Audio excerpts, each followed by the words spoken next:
मैं चैतराम मीना, सहायक आचार्य, राजकीय महाविद्यालय Karauli, BSc second year, ethology. Topic pheromones of invertebrates. Pheromone रासायनिक पदार्थ हैं जो एक जाति के जंतुओं में आपस में सूचनाओं का संप्रेषण के लिए अति आवश्यक होते हैं। प्रत्येक जंतुओं में, हर जाति के जंतुओं में, प्रत्येक संघ के जंतुओं में फिरामोन्स अलग अलग ग्रंथियों द्वारा स्रावित होते हैं। अलग अलग ग्रंथियां अलग अलग जगह स्थित होती है। हम इस व्याख्यान में बात कर रहे हैं इनवर्टिब्रेट्स एनिमल में फिरामोन्स का श्रावण और उनका किस तरह के कार्य किए जाते हैं। अकशेरुकियों में फिरामोन्स अकशेरुकियों के गुप्त जीवन के समन्वय की भूमिका निभाते हैं। इनवर्टिब्रेट्स में विशिष्ट गंध उत्पादक ग्रंथियां तथा रासायनिक संकेतों को ग्रहण करने हेतु संरचनाएं पाई जाती है। ये दोनों हैं। एक ही जंतु के अंदर फिरामोन्स को स्रावित करने वाले ग्रंथियां या अंग पाए जाते हैं। उसी जाति के जंतुओं में विशेष प्रकार के ऑर्गन भी पाए जाते हैं जो उन गंध को ग्रहण करते हैं और उन गंधों को ग्रहण करने के बाद में अपनी प्रतिक्रिया देते हैं। फिरामोन्स का श्रावण और ग्रहण करने में उनके लैंगिक आकर्षण हेतु फिरामोन्स मदद करते हैं। इनवर्टिब्रेट्स में पथ प्रदर्शन के लिए या रास्ता खोजने के लिए फिरामोन्स का श्रावण करते हैं या फिरामोन्स की आवश्यकता होती है। फिरामोन्स नियत ग्रंथियों द्वारा उत्पन्न किए जाते हैं। विभिन्न जंतुओं की देह में इन ग्रंथियों की संरचना स्थित भिन्न भिन्न होती है। कीटों में फिरामोन्स तथा उसका उत्पादन व प्रबोध करने वाली संरचनाओं का बहुत विस्तार से अध्ययन किया गया है। लेपिडोप्टेरा गण के नर बधुआ ग्रंथि अपनी गंध ग्रंथि सेंस ग्लैंड, जो कि सामान्यतः एंड्रोकोनिया नामक पंख के शल्कों से संबंधित होती है, में गंध उत्पादन करने में सक्षम होते हैं। ये गंध शल्क लंबे होते हैं तथा अंतिम सिरे पर उभारों की एक पंक्ति पाई जाती है जिसे फिम्ब्री या झालर कहते हैं।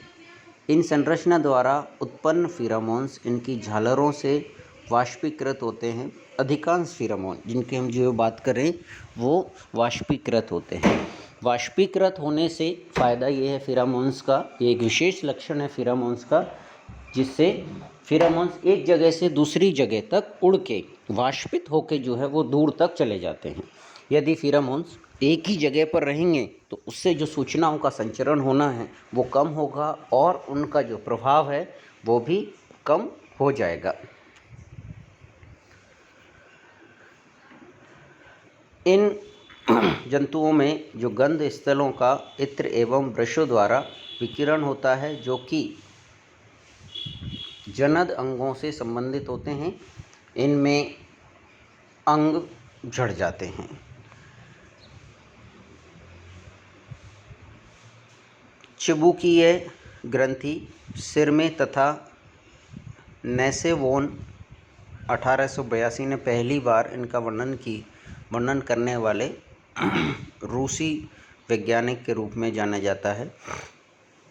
चिबुकीय ग्रंथि एक थैले के समान संरचना होती है जिनका नलिका चिबुक के आकार में खुलती है। इस ग्रंथि, ये डायग्राम जो है वो प्रदर्शन हो रहा है। इस डायग्राम के प्रदर्शन में फिरामोन्स उत्पादन ग्रंथियां दी हुई है अलग अलग इनवर्टिब्रेट्स में, अलग अलग स्पेशली इंसेक्ट्स के अंदर। भाई उनके अंतिम जो है वो खंड में पाया जा रहा है, किस तरह से उनके जो है वो ग्राही ऑर्गन हैं, किस तरह उनके जो है वो श्रावण ऑर्गन हैं।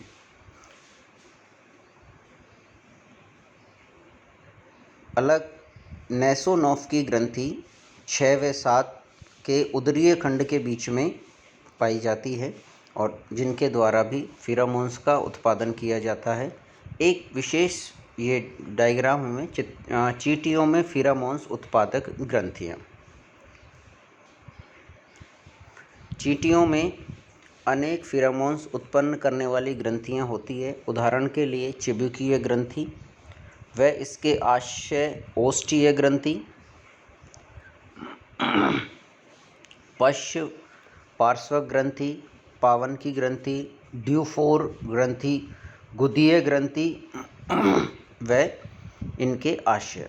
देखो, अग्रभाग में ओष्ठ के ऊपर जो है वो ग्रंथि पाई जाती है और बिल्कुल पश्च भाग में एनल ग्लैंड पाई जाती है। जो डायग्राम आपको जो है वो दिखाई दे रहा है उसमें जो डॉट हैं जहाँ गोलाकार संरचना बनी हुई है वो चींटियों पर पाए जाने वाली विभिन्न प्रकार की ग्रंथियां हैं और इन ग्रंथियों द्वारा चींटियों में फेरोमोन्स का श्रावण किया जाता है और फेरोमोन्स के श्रावण के द्वारा चींटियों में अपना भोजन की दूरी, भोजन का प्रकार और रास्ता खोजने में मदद जो है वो मिलती है। चींटियों में जो पथ है वो एक निश्चित पथ पाया जाता है और उस निश्चित पथ के द्वारा ही गमन करते हैं।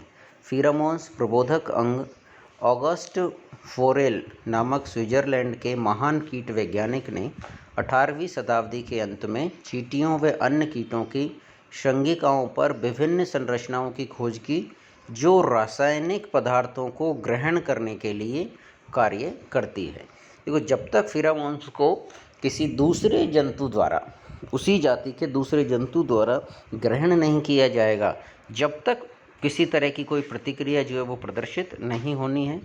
विशेष रूप से अनुकूलित जो है वो संरचनाएं पाई जाती हैं। ये संरचनाएं कुछ कीटों में चपटी भी होती है, कुछ में प्याले के समान जो है वो आकार की होती है और कुछ में छोटे बड़े बालों के रूप में भी प्रदर्शित होती है। इन सभी संरचनाओं में तंत्रिकाओं की आपूर्ति होती है। मतलब जहाँ ये जितने भी फेरोमोन्स हैं, फेरोमोन्स को ग्रहण करने वाले जो अंग हैं, ग्राही अंग हैं, वो तंत्रिका तंत्र से संबंधित जुड़े होते हैं, तंत्रिका तंत्र से जुड़े रहते हैं। सजातीय द्वारा श्रावित फेरोमोन्स व विशिष्टीकृत संरचनाओं द्वारा इन्हें समझा जाता है तथा केंद्रीय तंत्रिका तंत्र को संदेश भेज दिया जाता है। उसके बाद में केंद्रीय तंत्रिका तंत्र जो है वो निर्णय लेता है और केंद्रीय तंत्रिका तंत्र द्वारा लिए गए निर्णय से फिर उस तरह के व्यवहार या उस तरह की प्रतिक्रियाएं प्रदर्शित की जाती है। विशेष रूप से इनवर्टिब्रेट्स में हम कीटों में प्रदर्शित होने वाले जो फेरोमोन्स है उसकी जानकारी देखते हैं। कीटों में मोचक प्रभावी फेरोमोन्स, ये विशेषकर कीटों में 2 प्रकार के जो है वो फेरोमोन्स पाए जाते हैं। एक होते हैं लिंग आकर्षी फेरोमोन और दूसरे होते हैं पथ प्रदर्शक या पथ का संकेत देने वाले फेरोमोन्स। प्रत्येक जो है वो कीटों में नर या मादा के द्वारा कुछ ऐसे फेरोमोन स्रावित किए जाते हैं जो अपने विपरीत लिंग को अपनी ओर आकर्षित करने के लिए जिम्मेदार होते हैं। जैसे सिल्क मॉथ द्वारा श्रावित मैथुन आकर्षी फेरोमोन नर कीट को 10 किलोमीटर तक प्रभावित करता है। मतलब उसकी इतनी ज़्यादा जो है वो स्मेल होती है कि 10 किलोमीटर तक भी सुनाई देती है। मधुमक्खियों में फेरोमोन्स का जो है वो श्रावण होता है। नर व मादा ऑर्थोप्टेरा गण, स्पेशली टिड्डी और झींगर, घर्षण ध्वनि के संकेत भेजकर नर और मादा को जो है वो आकर्षित करते हैं। मादा कीटों द्वारा अत्यंत सूक्ष्म मात्रा में 0.01 मिली माइक्रोग्राम में लैंगिक फेरोमोन्स का श्रावण होता है जो वायु में वाष्पित होकर विसरण द्वारा नरों को अपनी ओर आकर्षित करता है। कीटों को पथ प्रदर्शक करने के लिए जो है वो फेरोमोन्स की भूमिका सामाजिक कीट चींटी की देह पर ड्यूफोर ग्रंथि से डंक भाग द्वारा स्रावित फेरोमोन इनके श्रमिकों को खोजे भोजन नीड के खोजने में सहायता प्रदान करते हैं। वे रास्ते में इसका छिड़काव करते हुए रास्ता जो है वो खोज लेते हैं। मधुमक्खी द्वारा परागण व मकरंद एकत्रित करते समय फेरोमोन स्रावित करती है। वह अपने छत्ते पर पहुंचकर विशेष मुद्रा में नृत्य के साथ जगह व दिशा का भी जो है वो संकेत देती है। सामाजिक कीट दीमक चींटी मधुमक्खी में विशिष्ट ग्रंथियों से स्रावित फेरोमोन से अपने निवह के साथियों को खतरे की सूचना दी जाती है, आक्रमण की सूचना दी जाती है, शत्रु से युद्ध करने की सूचना दी जाती है, स्वरक्षा करके जगह खाली करने हेतु संकेत प्रदान की जाती है। कुछ जो सामाजिक कीट हैं या इनवर्टिब्रेट्स या कीट्स में इस तरह की प्रतिक्रिया भी हैं कि ये फेरोमोन्स के द्वारा इस तरह की सूचना या इस तरह के दूसरे जंतु को भी संकेत देते हैं।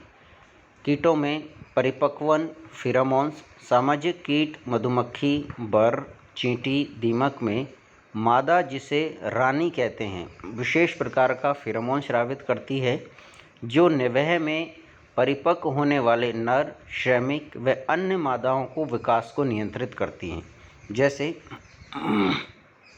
मधुमक्खी के निवह में केवल एक ही मादा होती है जिसे हम रानी मधुमक्खी कहते हैं। वह श्रमिक रॉयल कक्ष व रॉयल जेली का निर्माण नहीं करते, परंतु प्रयोगकर्ताओं ने निवह से रानी को हटाने पर प्रयोग किया तो देखा श्रमिक ने अनेक रानी कक्षों का निर्माण किया। अनेक श्रमिकों की देह में अंडाशय विकसित होने लग गए। सामाजिक कीट में संप्रेषण हेतु निवह में रख रखाव फेरोमोन्स आदि एक महत्वपूर्ण योगदान है। जो सामाजिक कीट हैं उनमें विशेष फेरोमोन्स का योगदान है। कीटों में हम स्पेशली बात करें जैसे मधुमक्खी है, चींटी है, दीमक है और बर है, ये एक सामाजिक कीट है। मधुमक्खी अपने संपूर्ण छत्ते का जो नियंत्रण करती है, संपूर्ण छत्ते का नियंत्रण फेरोमोन्स के द्वारा ही होता है। रानी मधुमक्खी द्वारा अन्य रानी उत्पन्न नहीं होने देना फेरोमोन्स के द्वारा नियंत्रित होता है। रानी मधुमक्खी के लिए रॉयल कक्ष का निर्माण करना, रानी मधुमक्खी के लिए रॉयल जेली का निर्माण करना, ये फेरोमोन्स के द्वारा नियंत्रित होता है। श्रमिकों द्वारा जो छत्ता है उसका श्रमिक का कार्य करना, कोष्ठों का निर्माण करना, शहद एकत्रित करके लाना, शहद को संग्रहित करना, ये सारी की सारी जो क्रियाएं हैं वो फेरोमोन्स या उन रासायनिक पदार्थों के द्वारा ही नियंत्रित की जाती है।